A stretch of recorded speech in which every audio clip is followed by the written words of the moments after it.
10 de maio de 1996. O alpinista indiano Taiwong Palaior fazia parte de uma expedição ao Everest que ocorreu durante um dos desastres mais horríveis da história do montanhismo. No caminho de volta do cume, uma nevasca envolveu a montanha. A visibilidade caiu rapidamente e as cordas fixas ficaram enterradas sob grossas camadas de neve. Taiwong se abrigou dos ventos congelantes debaixo de uma rocha, no alto da zona da morte. Sozinho e sofrendo de mal da altitude, ele deu seu último suspiro. E o que aconteceu naquela montanha chocaria o mundo e deixaria para trás um dos legados mais perturbadores já vistos no Everest. Desde um vale aterrorizante, repleto dos restos de alpinistas, até um processo geológico incomum que muda a montanha a cada ano. Hoje, vou falar sobre 7 verdades inacreditáveis do Everest, que são tão bizarras e absolutamente assustadoras que parecem mitos. Bem-vindo ao Extreme. Desde a década de 1950, milhares de alpinistas tentaram conquistar o Monte Everest. Eles enfrentaram temperaturas abaixo de zero, tempestades violentas e um terreno traiçoeiro, onde um passo em falso pode ser fatal, mas nem todos conseguem voltar para casa. Mais de 200 alpinistas continuam congelados nas encostas do Everest, o que lhe deu o apelido de maior cemitério a céu aberto do mundo. O assustador dessa escalada é que até os alpinistas mais preparados estão sempre a poucos minutos de uma catástrofe. Avalanches, quedas de gelo e tempestades que surgem do nada podem acontecer sem aviso prévio, deixando os alpinistas em sérios apuros. Foi exatamente isso que aconteceu com Taiwong e outros 7 alpinistas em 10 de maio de 1996. Taiwong trabalhava para a polícia de fronteira indo-tibetana e estava acostumado com grandes altitudes e as condições perigosas das montanhas do Himalaia, mas nesse dia, em particular, nem mesmo seu treinamento pôde ajudar. Vários alpinistas foram surpreendidos pela mudança repentina do tempo na montanha naquele dia. A velocidade do vento chegou a 112 km por hora e as temperaturas caíram para menos 35 graus Celsius. Essa mudança repentina e severa nas condições prendeu os alpinistas no alto da montanha e muitos começaram a se perder na nevasca. Taiwong foi dominado pela tempestade, que continuou durante toda a noite. Delirante e sem oxigênio, ele foi forçado a se abrigar debaixo de uma pequena rocha a mais de 300 metros do cume, bem no meio da zona da morte. Cada segundo que um alpinista passa aqui é um perigo para a sua saúde. Para aqueles que não conseguem descer, torna-se ainda mais perigoso recuperar seu corpo. O peso de uma pessoa falecida, combinado com o terreno perigoso, o clima extremo e o oxigênio limitado, torna essa uma operação extremamente arriscada. Às vezes, são necessários vários sherpas e equipamentos especializados para mover um corpo, e o custo costuma passar de dezenas de milhares de dólares. Esse é um dos motivos pelos quais, ainda hoje, existem mais de 200 corpos no Everest. A presença desses corpos serve como um lembrete marcante dos perigos extremos e dos desafios inerentes à escalada do Monte Everest. Sentado sozinho no Everest, Taiwong pode ter temido que seu corpo virasse só mais um marco congelado em seus altos picos. É difícil imaginar a ansiedade que tomou conta de sua mente enquanto ele se encolhia, assustado, e esperando que alguém pudesse salvá-lo, mas não havia ajuda a caminho. Essa pequena caverna de pedra virou seu local de descanso final. Ela ficou conhecida como Caverna das Botas Verdes, nomeada pelas botas vibrantes, e seus restos serviram de guia para outros alpinistas até o cume por quase 20 anos, até serem levados para um local mais isolado. Botas Verdes, ou Taiwong, foi uma das 8 pessoas que tragicamente perderam a vida durante o infame desastre do Everest em 1996. Para aqueles que morrem dentro e ao redor da zona da morte, seus corpos são deixados na montanha, e hoje centenas estão espalhados pelo caminho até o cume.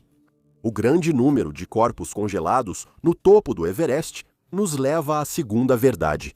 Uma parte da montanha é chamada de Vale do Arco-Íris. Embora você possa pensar que essa é uma área onde belas bandeiras de oração coloridas tremulam ao vento, e os alpinistas se reúnem para falar sobre suas conquistas, você estaria enganado.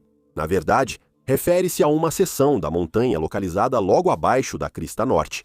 E escondida entre elas está uma das histórias mais assombrosas do Everest. Uma tragédia tão inesquecível que os alpinistas lhe deram um apelido arrepiante. Um pequeno desvio nesse trem do caos. Quer fazer parte da comunidade Extreme? Acessar vídeos antes e enquetes exclusivas? Apoie-nos no Patreon. Te vejo lá. Localizado na infame Zona da Morte, o nome Vale do Arco-Íris vem dos casacos, barracas e equipamentos coloridos de muitos alpinistas que deram seu último suspiro na montanha. Seus corpos congelados permanecem espalhados pelas encostas geladas e, como outros no Everest, servem como marcos para os alpinistas que seguem rumo ao cume. Um dos motivos para a presença de tantos corpos no Vale do Arco-Íris vem de sua localização perigosa. Ele fica bem no meio da Zona da Morte. Nessas altitudes de 8.000 metros, ou mais de 26.000 pés, o ar contém apenas cerca de 1/3 do oxigênio encontrado ao nível do mar. Agora, essa extrema falta de oxigênio, conhecida como hipóxia, torna incrivelmente difícil para o corpo humano funcionar, levando a uma deterioração física e mental severa. Em maio de 1998, Francis Arsentiev e seu marido Sergei embarcaram em uma expedição ambiciosa pela rota North Col em direção ao cume, mas o destino não estava ao lado deles. A jornada deles foi brutal, e eles foram obrigados a lutar contra o clima extremo, terreno traiçoeiro e a ameaça constante de avalanches. Mas Francis era uma mulher de imensa determinação e paciência. Eles continuaram, impulsionados pelo sonho compartilhado, aclimatando-se lentamente ao ar perigosamente rarefeito da Zona da Morte. No dia 22 de maio, ela realizou seu sonho e ficou no topo do mundo, tornando-se a primeira mulher americana a chegar ao cume do Monte Everest sem oxigênio suplementar. No entanto, o triunfo durou pouco. A descida do Everest é frequentemente considerada mais perigosa do que a subida, e para Francis e Sergei tornou-se uma luta pela sobrevivência. O cansaço, a desidratação e a severa falta de oxigênio começaram a cobrar seu preço. Francis começou a apresentar sintomas de mal de altitude e fadiga extrema. Em algum momento durante a descida, Francis e Sergei se separaram. As circunstâncias exatas ainda são incertas, mas essa separação iniciou uma cadeia trágica de acontecimentos.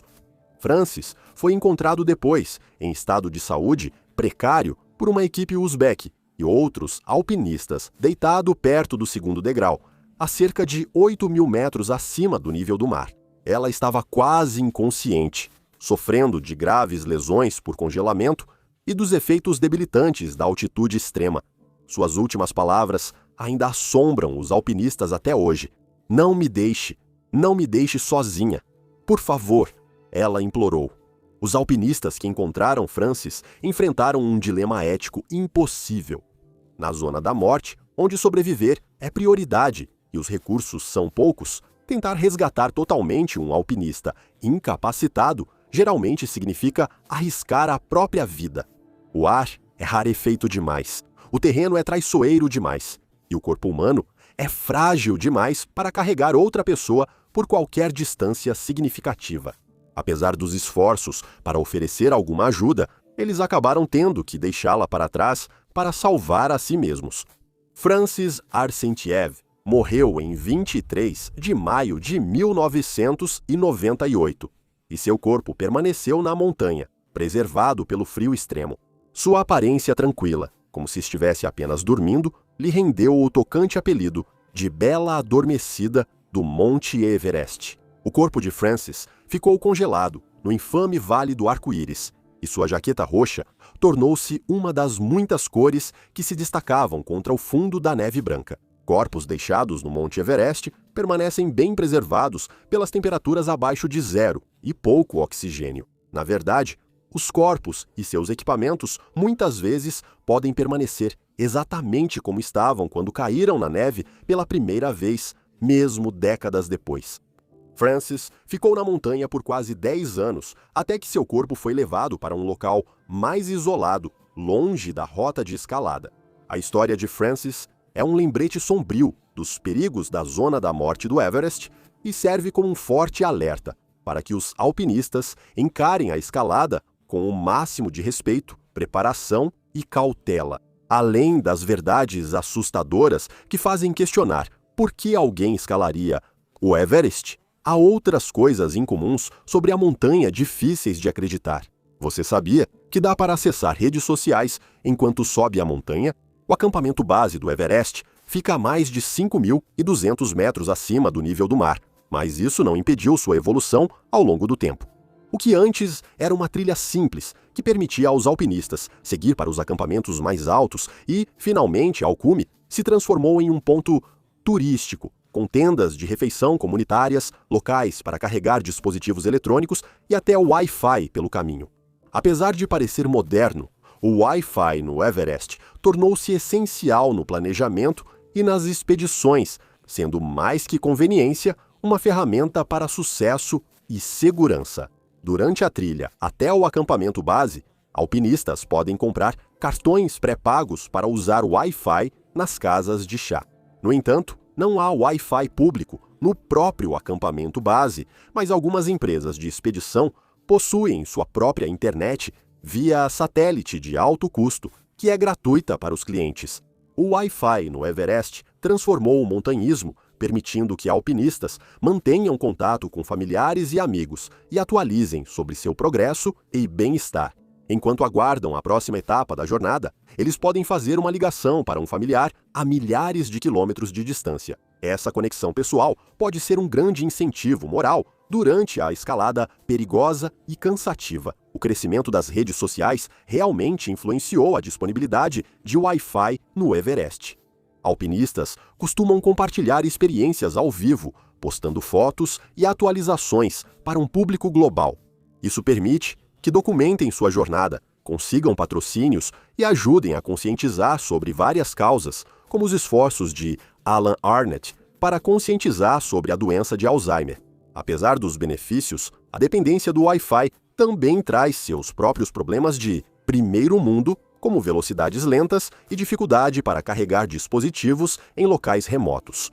Além do uso pessoal, o Wi-Fi também é utilizado para comunicação operacional.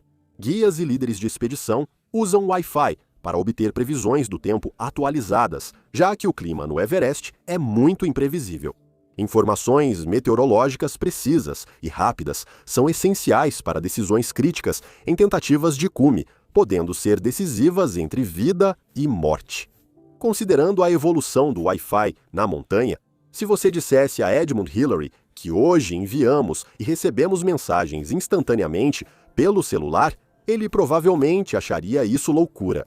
Mas é assim que as coisas mudam rapidamente no mundo. No entanto, o que Edmund sabia era o quanto a escalada pode ser exaustiva para o corpo, o que nos leva à nossa quarta verdade. Se você já subiu uma montanha ou fez uma longa caminhada, provavelmente voltou faminto e pronto para comer um hambúrguer ou pizza.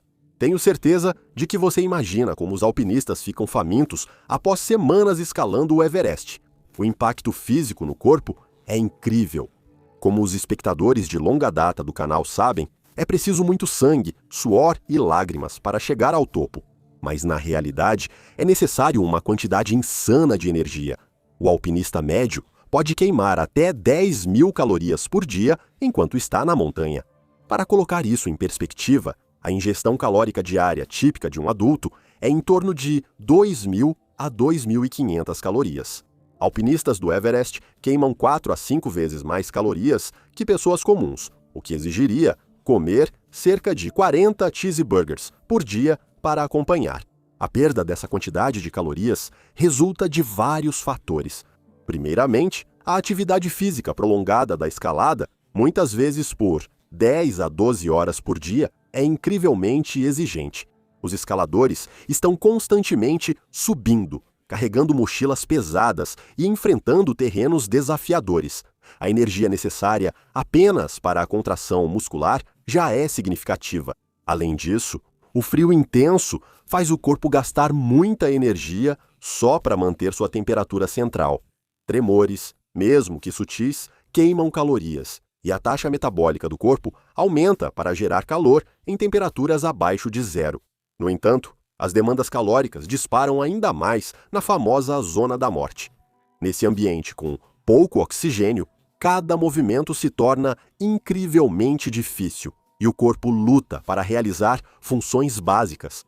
Aqui, o gasto calórico pode chegar a impressionantes 20.000 calorias por dia. Mas será que é possível comer tanta comida assim em um único dia? Quanto você realmente acha que conseguiria comer de uma vez só? Conte pra gente nos comentários. O motivo desse aumento dramático é a grave falta de oxigênio. Nessas altitudes extremas, há menos oxigênio para as células produzirem energia eficientemente. O corpo precisa se esforçar mais para cumprir as mesmas tarefas. Para compensar a perda de calorias na montanha, alpinistas priorizam alimentos calóricos, fáceis de digerir e tentam beber bastante líquido para manter a hidratação. Pequenos lanches frequentes são fundamentais. Isso inclui frutas secas, nozes, biscoitos, barras de energia e chocolate. Alimentos leves e fáceis de preparar, exigindo apenas água fervente, são práticos para acampamentos em alta montanha. Mesmo assim, a perda de peso é quase inevitável. Mesmo alpinistas bem treinados podem perder de 15 a 25 quilos durante uma expedição de 3 meses. Mas mesmo diante da fome avassaladora, somada à perda de apetite causada pela altitude, centenas de alpinistas todos os anos fazem tudo o que podem para alcançar o cume desta montanha icônica. Mas às vezes, quando chegam lá, coisas estranhas acontecem. Eles ficam presos em um engarrafamento. Já pensou estar exausto após semanas ou meses escalando? E, ao chegar ao topo, encontrar uma longa fila? Essa é a realidade de muitos alpinistas que, com esforço, atingem o cume. Engarrafamentos no Monte Everest acontecem devido a uma combinação de restrições ambientais, desafios logísticos e fatores humanos, o que aumenta o perigo para os alpinistas. O principal fator é a janela extremamente curta de condições climáticas favoráveis, geralmente em maio, que faz com que um grande número de alpinistas suba a montanha ao mesmo tempo. Isso pode fazer mais de 100 pessoas tentarem chegar ao cume simultaneamente. Quem já ficou preso lá compara a situação a um engarrafamento no horário de pico. Os alpinistas podem ficar presos em trechos críticos da montanha, incluindo o degrau de Hillary e a crista do cume. Imagens e vídeos mostram centenas de alpinistas em uma fila quase contínua, subindo ou descendo lentamente. Esse congestionamento é intensificado pelo fato de que o governo do Nepal emitiu um número recorde de permissões nos últimos anos, levando a uma maior densidade de alpinistas na montanha. Imagine isso. Você escalou durante semanas para chegar ao topo. Quando está quase chegando ao fim, fica completamente parado, a apenas alguns milhares de pés do topo. Você está exausto, com frio e começando a sentir os efeitos da altitude. O vento uiva nas suas costas e, a qualquer momento, uma tempestade pode devastar a encosta da montanha. Agora, você está preso em uma longa fila no topo da montanha mais alta do mundo.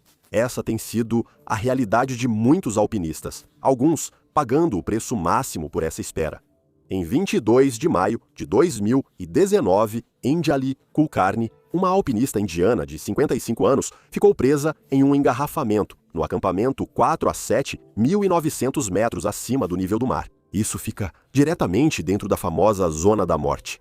Anjali foi forçada a esperar aqui por um tempo significativo e, à medida que os minutos passavam, seu corpo ficava cada vez mais fraco. Quando Anjali finalmente chegou ao cume e começou a descer, as coisas passaram de mal a pior. A exposição prolongada à altitude deixou Anjali em um estado extremamente debilitado e ela adoeceu acima do acampamento 4. Ela já não conseguia mais andar sozinha e pouco tempo depois faleceu. Sua morte serve como um alerta chocante sobre os perigos associados às longas filas no Everest. A temporada de 2019 teve um nível ainda maior de superlotação. Anjali não era uma alpinista inexperiente. Ela havia treinado por 6 anos para chegar ao topo do Everest e já tinha completado outras grandes expedições, como o Monte Elbrus e o Monte Kilimanjaro. Isso mostra como tudo pode dar errado rapidamente na montanha, até para alpinistas experientes. A morte dela foi uma de pelo menos 11 fatalidades no Monte Everest durante a temporada de 2019 e parte de um total de 15 mortes em 6 picos de 8.000 metros naquela primavera. Alguns culpam a breve janela de clima favorável, enquanto outros responsabilizam o governo do Nepal por emitir quase 400 licenças a alpinistas estrangeiros naquele ano. Após enfrentar acusações, o Departamento de Turismo do Nepal divulgou um comunicado e rejeitou abertamente as alegações de que as condições de superlotação contribuíram diretamente para as mortes, atribuindo a maioria das fatalidades ao mal de altitude. Mas o que você acha? O governo deveria limitar o número de licenças para aumentar a segurança dos alpinistas e reduzir congestionamentos?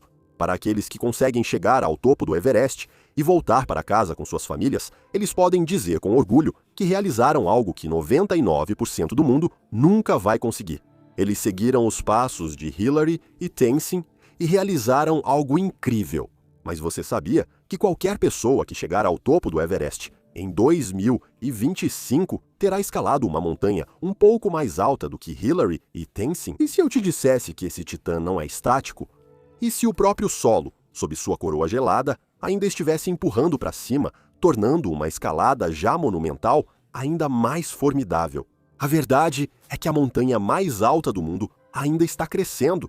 Esse fenômeno é impulsionado principalmente por vários processos geológicos, incluindo a colisão contínua das placas tectônicas. Enquanto a placa indo-australiana colide com a eurasiana, continua a empurrar as cadeias do Himalaia para cima. Cientistas usaram equipamentos especiais para medir esse aumento e determinaram que, desde o final dos anos 90, a montanha se moveu alguns centímetros para nordeste e até subiu uma fração de centímetro a cada ano devido a essas forças. Especificamente, a taxa de mudança vertical, devido à tectônica de placas, é estimada em cerca de 4 milímetros ou 0,16 polegadas por ano. Apesar de pequeno, é interessante saber que o Everest cresceu alguns centímetros desde a primeira conquista do Everest por Hillary, nos anos 50. Mas não só as placas tectônicas o elevam. Modelos computacionais mostram que a erosão dos rios e o reajuste isostático também contribuem. Aproximadamente 89 mil anos atrás, dois grandes sistemas fluviais, os rios Khasi e Arun, se uniram a cerca de 80 quilômetros do Everest. Essa união criou uma força poderosa de água que erodiu uma quantidade massiva de rocha e lama da base dos Himalaias. Essa redução significativa de peso na crosta terrestre próxima ao pico fez com que a Terra se elevasse, um processo conhecido como rebote isostático. Você pode imaginar o processo funcionando como um barco que sobe mais na água depois que a carga é descarregada. Estima-se que esse levantamento induzido pela erosão contribua com mais 0,16 a 0,53 milímetros por ano para a altura do Everest. Ao longo das últimas dezenas de milhares de anos, esse processo fez com que o Everest crescesse de 28.867 pés para 29.031 pés. Não sei quanto a você, mas acho fascinante que a montanha mais alta do mundo cresça um pouco a cada ano. Se achou isso interessante, provavelmente, e vai gostar de saber que o Everest tem várias características geográficas únicas que o diferenciam de outras montanhas. Mas essas características podem ter efeitos devastadores os alpinistas que buscam o topo. Veja, o cume da montanha fica frequentemente na trajetória de uma poderosa corrente de jato subtropical, que pode trazer ventos extremos e condições severas para o topo. Ventos fortes castigam o cume do Everest quase o ano todo, especialmente na temporada de escalada, obrigando alpinistas a esperar janelas de clima calmo entre períodos de atuação da corrente de jato. É por isso que os alpinistas normalmente procuram uma janela de tempo quando a corrente de jato se desloca temporariamente para o norte, afastando-se do cume do Everest. Isso ocorre entre o início e meados de maio, impulsionado pela monção do Oceano Índico. Nesses períodos, os ventos podem ficar abaixo de 48 km por hora, considerada a velocidade máxima segura para escaladas guiadas. Uma janela parecida, porém menos estável e mais fria, pode surgir no fim de outubro e começo de novembro, com a chegada do inverno. Durante a pior época do ano, os ventos próximos ao cume podem atingir 320 km por hora, força equivalente a um furacão de categoria 5. Quando a corrente de jato está sobre o cume, as condições ficam quase insuportáveis. Os ventos são tão fortes que podem derrubar alpinistas da montanha. Mas, para entender a força desses ventos, devemos imaginá-los como algo mais do que simples rajadas fortes. São forças constantes e implacáveis que podem rasgar barracas, quebrar equipamentos e, o mais assustador, fazer alpinistas despencarem para dentro de fendas na montanha. O perigo não está só na força física. A corrente de jato também afeta muito a pressão do ar. Esses ventos de alta velocidade podem diminuir ainda mais a pressão do ar, reduzindo o já escasso oxigênio disponível em até 14%. Em altitudes onde cada respiração é difícil, essa redução pode ser a diferença entre a vida e a morte. A corrente de jato é um lembrete claro do poder bruto e indomado da natureza. No Monte Everest, ela se coloca como a guardiã suprema, exigindo respeito, paciência e um timing preciso daqueles que ousam desafiar o teto do mundo. Essa é só uma das muitas verdades incríveis do Everest, tão absurdas e assustadoras que parecem irreais. Você já conhecia algum fato do vídeo de hoje? Qual mais te surpreendeu? Conte nos comentários. Obrigado por assistir e te vejo no próximo vídeo. Seja ousado e viva com coragem.